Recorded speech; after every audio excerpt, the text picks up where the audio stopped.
digging in the crates for something good.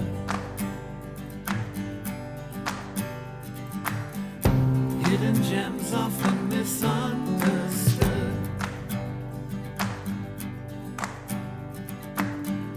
'Cause you know there's no such thing as too much.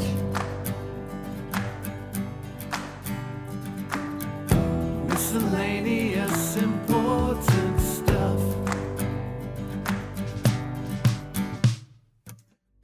Welcome back to the show.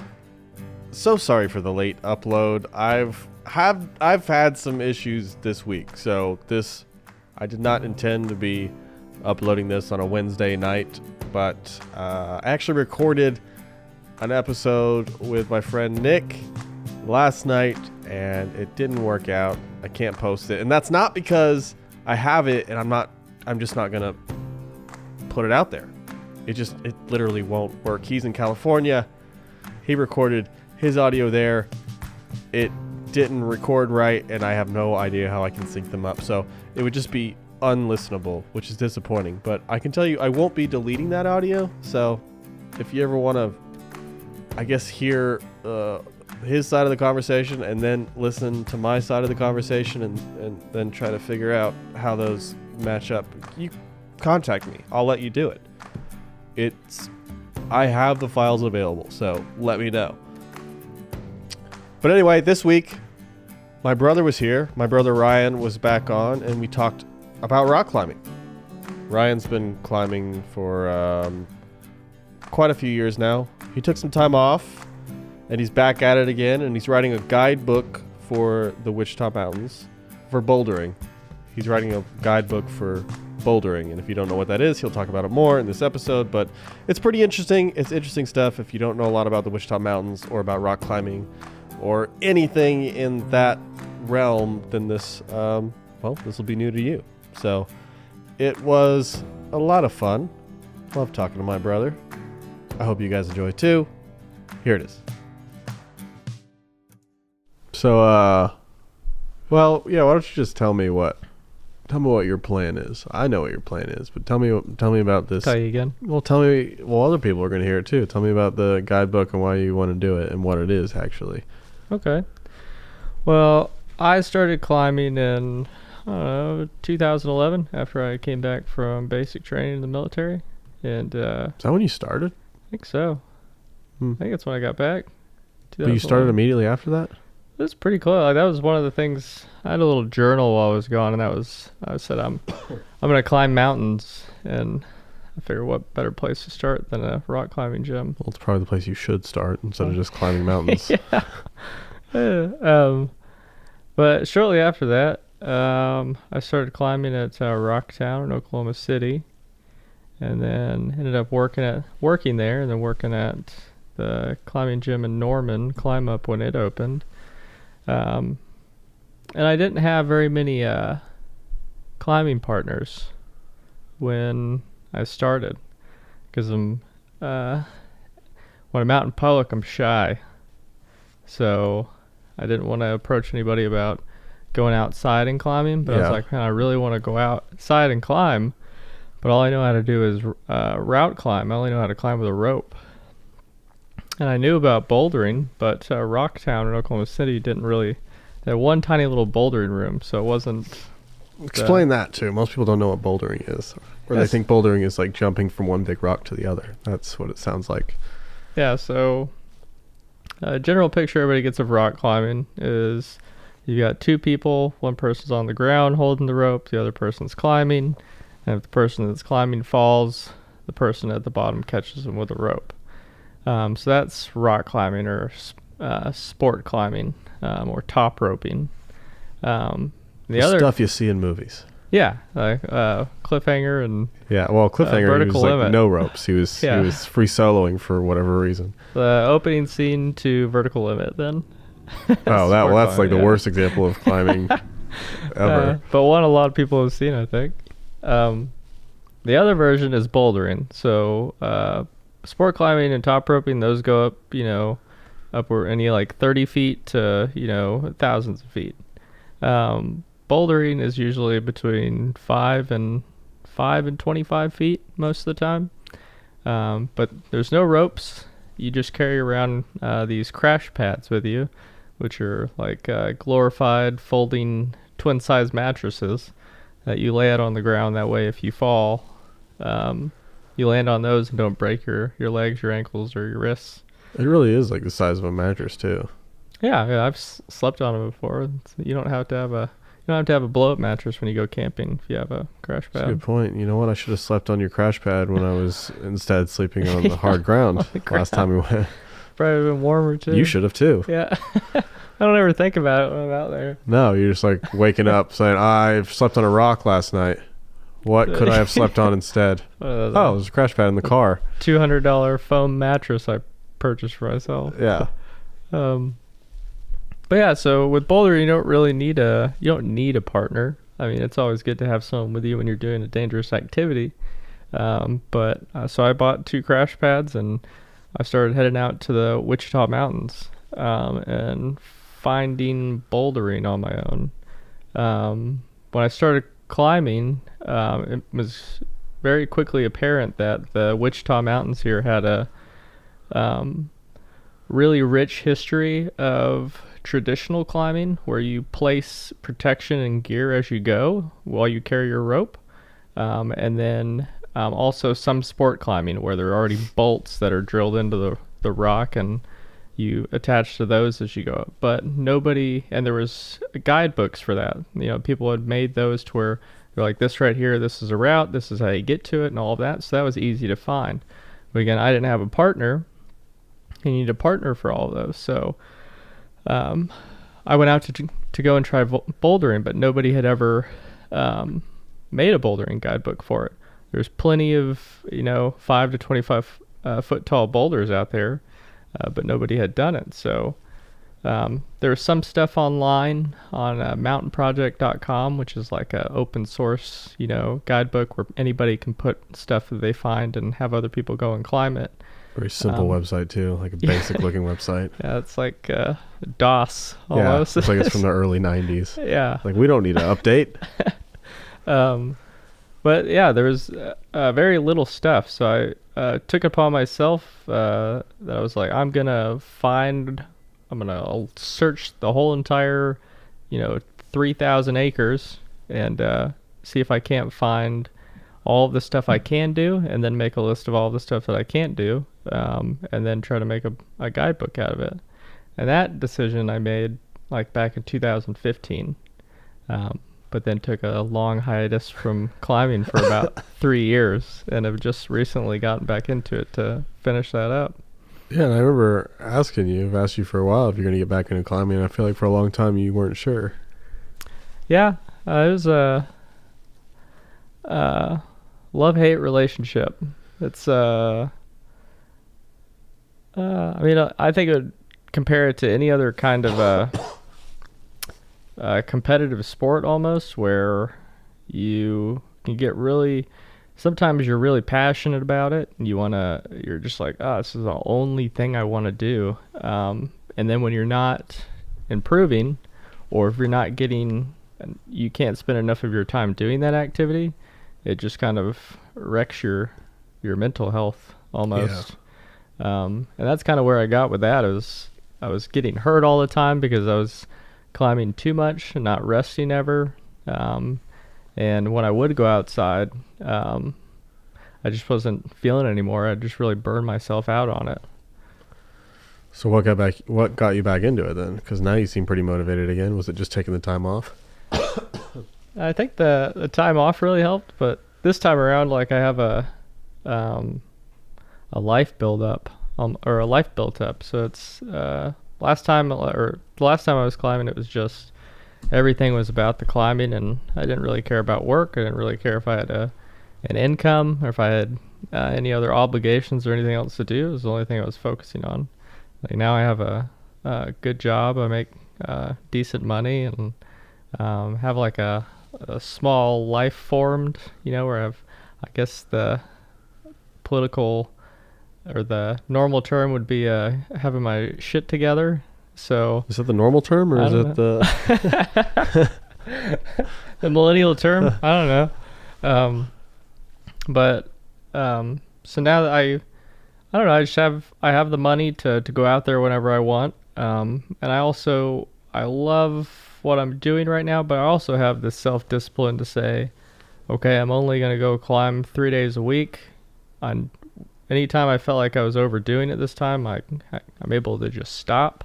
I don't know if it's just because I'm older and I'm like, well, if I get hurt today, I'm going to have to take 3 weeks off, and that's probably not worth it.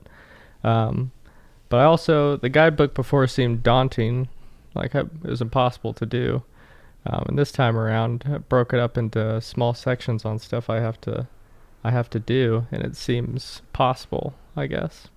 Well, because you don't even have to do all of it, right? And like that could go on forever if you're trying to figure out different things you could climb. Well, you can climb anything. You can find a way to climb it. So it's like if you think about it like that, 15 years from now, you could say it's almost done. It's almost done. It's 800 pages, and we're going to get it out there. Yeah, and that was... I was just thinking about that the other day, is that one of my worries is it's not complete, or how do I know when it's done? And I think this time around I've already have like 180 problems is what I have right now. So that's, instead of climbs, you call them problems. And for me right now, that's enough. If I can just get pictures of everything, descriptions of everything, and get that laid out, and then once I have the chunk done, the plan is to just kind of feel it out and say, well, I still have this other stuff I want to look at. Do I want to go look at that and postpone it anymore? Or do we just want to release edition 1? And there can always be edition 4, 5, 6, 7, 8. I mean, there's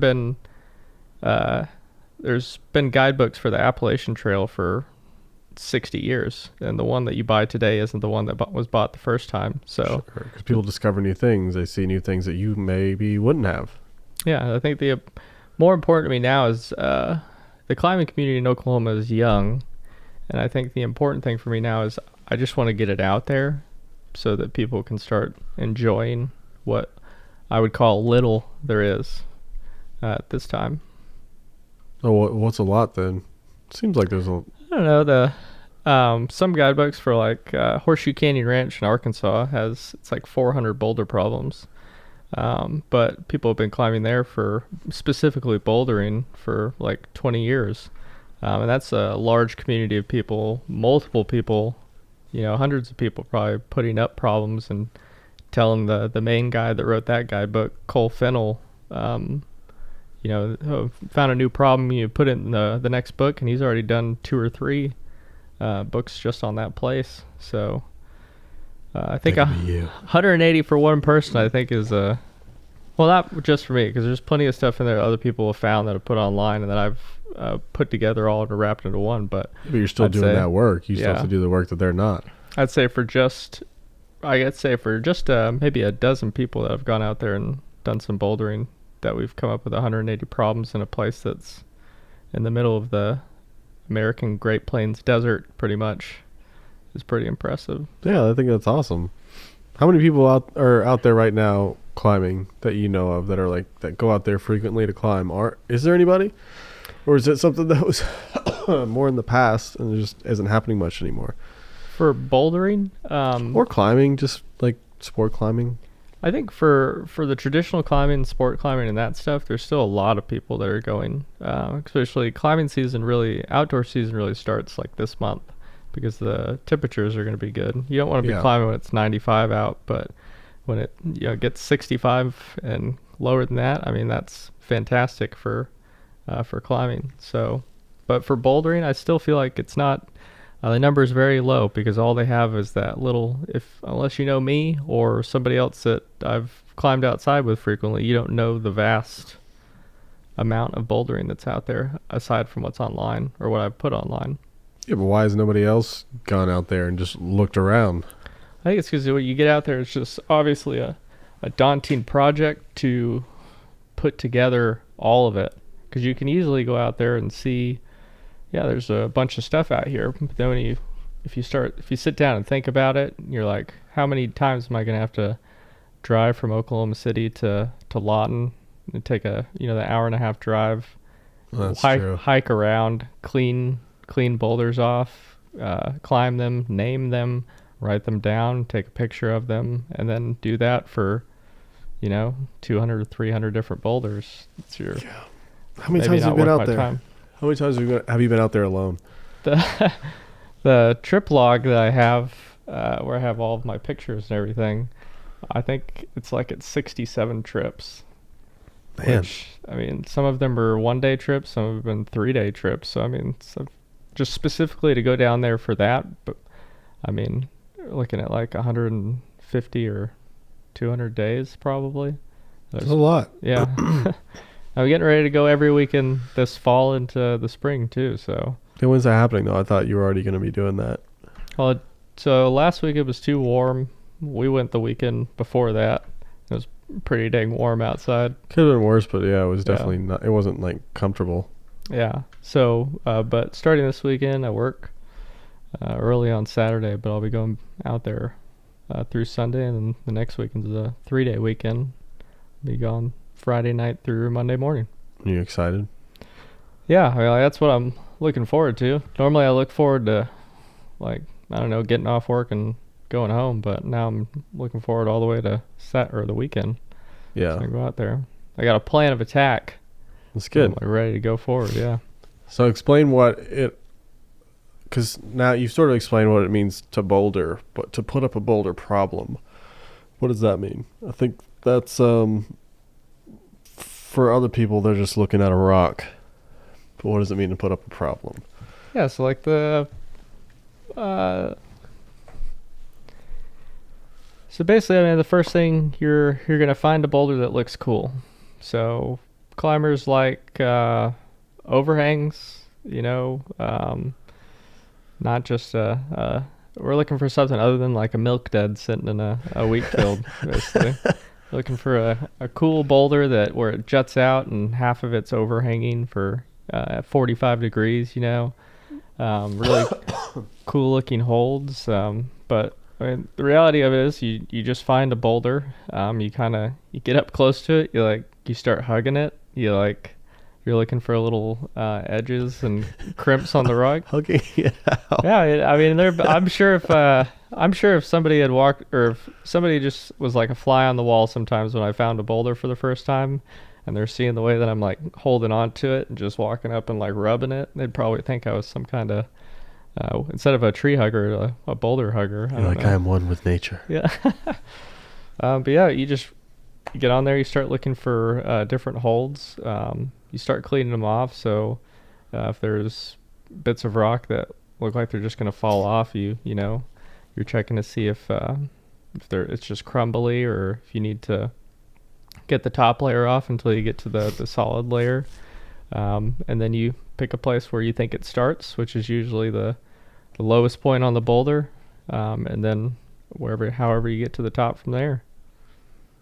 Have you ever set a problem where you knew you couldn't climb it? Yeah. So but how does that work? If you can't climb it, but it might be possible. Yeah. So I mean, that's what you'd call the project, or the proj. The proj.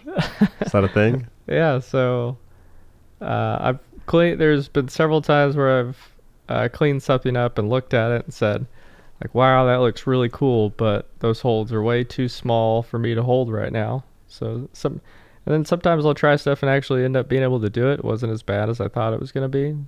But there have been a clear marker for the Wichitas is razor thin crimps. So like a crimp is just a really small ledge. So sometimes if you imagine like the top of a door jamb, I mean, that's what we call like a one pad crimp. It covers that first part of your finger. Mm-hmm. And then, but the Wichitas is known for these little razor blade type crimps. So, I mean, you're talking just the very, very tip of your finger. And so a lot of those, like if you watch professional climbers climb, or even just like the really good people at your gym, sometimes, you'll see people be able to pull down on those and pull some really hard moves on them. But sometimes some of those really hard problems that I find that I can't do, it's basically just a bunch of set of those. So where you could do it, or somebody could do it. It's just like having the strength to do it.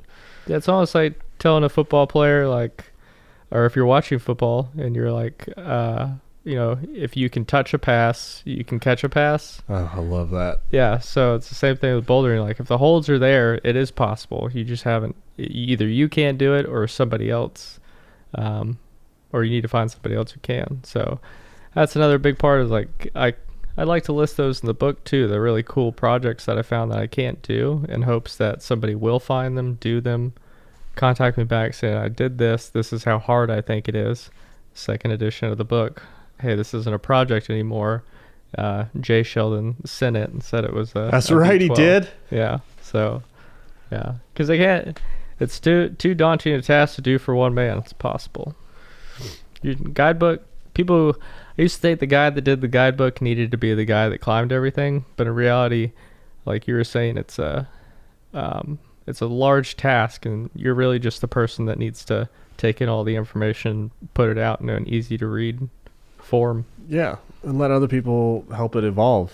I mean, I remember a long time ago, there was this book called The Film Festival Survival Guide, and I think they did 3 editions. They were all the same idea, but it's just like, he went to new film festivals and had new experiences and new advice for people. So there was another book that came out. There was same idea, same title, it's just like edition 2. Here's how to navigate film festivals. And Yeah. so I feel like that's the same thing. Like you put out what you have when it's a good amount, but then it can always change and evolve. Otherwise, you'll die working on it. Yeah, and no one will ever get to see it. Yeah, I'm like, oh my god, where was this? Oh, he had the only edition. It was on his computer. It's a Microsoft Word file, and Yeah, just it's got everything here. pictures. Yeah, I guess we could publish it now. That would be kind of cool though. You die and then they find your work. It's a post-humus publication. So it's always like for artists and other people who have like become really famous after they die. Maybe I'll sell more copies that way. Maybe, but how angry would you be if you're like in heaven or wherever looking down going, I Really should have published that sooner. yeah, look how they love it. They love it. They're eating it up. I should have known. Dang it. So what's your goal with climbing after that's done then? Because right now you have a purpose. You're trying to write something. You're trying to make something. What about just climbing? I don't know. I've never really climbed at an actual climbing place outside of the state of Oklahoma. So I've gone to Horseshoe Canyon Ranch and did some bouldering and sport climbing there on a couple of different occasions. But I've never really been anywhere else. So I'd like to go to Colorado and do some bouldering. There's other countries, like there's Rocklands and South Africa. It's like world famous, and it was only found like 10 years ago. South Africa? I feel like South Africa's been there for more than 10 years. Bouldering. Oh, bouldering. But actually do some traveling and climbing, because I feel like it's almost like when you play a career builder on a sports video game, and you start out in the lower levels, like you got to leave your mark on your own home turf before you get to move on to international travel. Yeah. You get known where you're at, like this is the best street ball player. Yeah. Like when I was younger and I first started climbing, my favorite boulderer was Jimmy Webb. And Jimmy Webb is from the Dirty South, Mississippi and all of that. And so he put up, down there they have kind of like they do in Tulsa, where there's sandstone bouldering like by the river. So like if you're around the area where the river cuts through, if you go up, away from there where the river used to cut through, sometimes there's just these freestanding sandstone boulders, or along like the river banks there and stuff. And he was putting up these really hard problems down in the southeast United States, and started putting out these really crappy like Wild Boys quality videos of him climbing these really hard problems. Cool. And eventually like all of the climbing retailers were like, all right, let's sponsor this guy. And now like his job is just he travels the world. But first, before he did anything else, he left his mark on the place where he grew up. Sure. But do you want that? Do you want to be like a climber, like paid climber, or you just want to climb? I just want to climb on my own time. I mean, honestly, like after this, I might just like retire. I don't know. Retire on top and then come out of retirement like everybody else. Yeah, it's just like I don't think there's enough. There's always a possibility there could be enough time for me to get that strong or that good at climbing, but I don't know. I don't know if it'd be worth my personal time, because I don't know if my overall goal isn't to climb like the hardest grades like V15 and stuff like that. But I'd just like to be able to climb the really solid classic climbs everywhere I went. So like, Yeah. it'd be like a, V7 to V11. Sorry. Which I know those grades probably don't make sense to the people we're talking to. But Well, do you want to explain them? sure. So like the bouldering grading scale goes from V0 to, I think now, V17. And when I stopped climbing 5 years ago, it stopped at V15. And like that was Insane. V16, like people were saying like there might be something that hard. Now it's gone all the way up to V17. Basically the higher the number gets, the harder the climb gets. Yeah, so give an idea of like tell people what a V0 would be. A V0 would be like a like walking up a ladder. Basically, there's the holds you see are just, they're massive. You can get your whole hand into them and stand up. It's like almost guaranteed to be straight and vertical, or even lean forward a little bit. And then basically the farther up that line you get, so the smaller the holds are going to get, the more overhanging the thing that you're on is probably going to get. And yeah, it's just smaller and smaller and smaller, and the moves get harder and harder. Yeah, I would encourage anybody who hasn't watched any climbing videos to just look up the good stuff. Or it'll probably be like the most viewed, like the first results are going to be like big climbers, but it's so much fun to watch. I would say if you look up like Jimmy Webb Rocklands and just watch some of the stuff they're climbing there, because it'll probably be anywhere from like V12 to V15 that they're looking at. But some of the stuff they do, I look at it, I'm like, yeah, I could do that if I kept at the pace I'm going, and eventually I'd probably be able to do that problem. Yeah. And sometimes I look at the stuff they're doing, I'm saying, no chance in hell I'm ever going to be able to hold on to that. Or I don't want to. Sometimes what the stuff they have to do, like to forward their own careers, just looks painful and gross. Well, yeah, and you're also not able to dedicate as much time as some other people. Like, yeah. I mean, some people, that is their life. That is what they do. It's where all their time goes. Yeah, if I would have found climbing at when we were kids, like when I was 12, I'd probably living in a van down by Yosemite right now, and that would be, I wouldn't have went to college, but like I guarantee that's what I would have been doing. It's not too late. Yeah. Send back that degree and buy a van. Yeah. Give me a refund. Yeah. Can I get all the money back I spent? I will give you this piece of paper back if you give me my $70,000. That'd be a good trade. I'd do it. I I think a lot of people will quit their jobs pretty quick. Yeah, but you already got the education, so that's hard to that's going to be hard to do. Hard to persuade them. One-time federal student loan refund. Ugh. Yeah. And when you hand it back, the thing that you hand it back through in the wall is just a paper shredder. And then you put that in, and out the other side is just cash. Just comes out. It prints cash on the other side. Is this cash made out of my diploma? Yes. Like, oh, how fun. Exactly look, you see little bits of my diploma in there. Yeah. Oh, there's my signature. Okay, I see it. I'm glad I went to college, but I'm also glad that I didn't have to go into debt to go to college. Yeah. It's a good thing. Some people pay that 120, 300,000. I mean, the insane prices for an education. That's Cody's the real winner in that one. Why? Getting a what is it? A job? No, the civil engineering degree. Oh yeah, but he paid for it while he was going. Yeah. So that's like sort of what I did, but my college wasn't as expensive, but yeah, but the world eats up engineers and throws money at them. You're guaranteed a job. Mm-hmm. Sorry to any engineers listening that are saying, I can't find a job. Yeah, it's unfortunate. I just feel like engineer is like the way to go. It's like starting salary is not bad at all. Yeah, like $60,000 guaranteed. Yeah, I want to be an engineer. Probably 90. Because Cody said he doesn't even have, like, he's hoping to switch jobs, but he's not doing much at work right now. Yeah. Like, I'm like, I need that job. You pay me all that money. I'm like, you don't even ask me to do anything. it's perfect health benefits too. Yeah. I mean, I get why you wouldn't want to be there because, Boring. yeah, and you feel like you're dying inside. But Yeah. But if you On had the weekend with my Right. money. but if you had something else you wanted to do too, like, you know, even if it wasn't climbing, it was something else that was just occupying your mind during the day, Yeah. then it is like, that's the perfect job. He's got enough free time in there. He'd probably be running a business out of his office at work. I know. I've asked him before, what are you going to do? Like, I'll go to lunch with him. What are you going to do this afternoon? Watch YouTube videos. But I get it because I've been there before too, where you have a job where there's just not enough to do. And you're Yeah. like, well, what do you want me to do? It's the worst kind of job. Yeah. Yeah.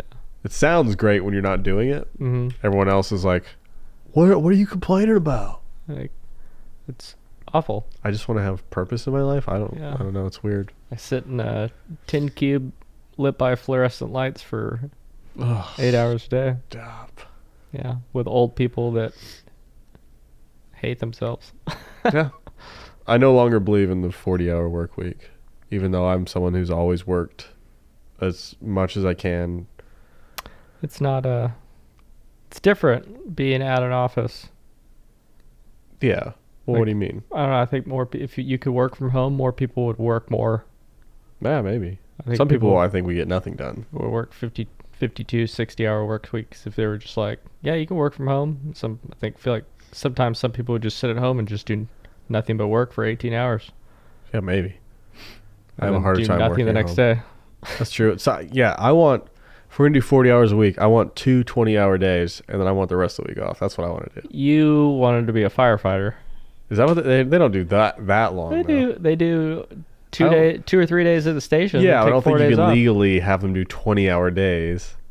They're paid for the whole time they're there. That's right, because they sleep too, and it's just like They're working while they're buzzed. sleeping. Yeah. It's the ultimate on-call job. Well, nurses do like 312s. I'm like, I'd be okay with 312s. God, 12 hours just seems... They're standing up a lot. Yeah, but you're getting steps in. I don't know. It depends on what you're doing. Couldn't do I it. would take that for 4 days off though. Think of that. I'd rather do firefighter. I would take that for Yeah. sure. Anyway, we're way off topic, but Yeah. I think that's probably time because we gotta. Yeah, leave so selfless shout out. So Instagram handle at Ryan Sheldo. There's Woo! no N on the end of that.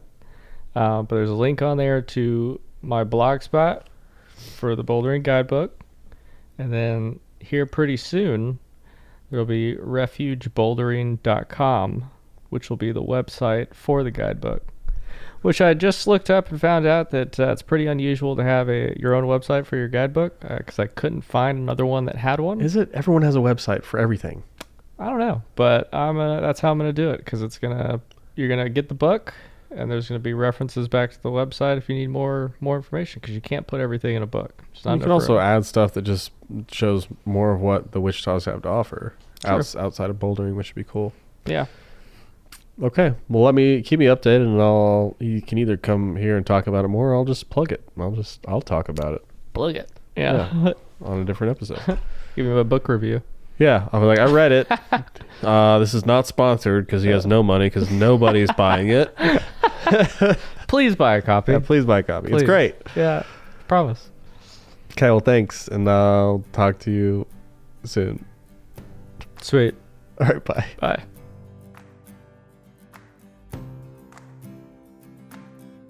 Well, that was fun, and I'm glad I got to do it.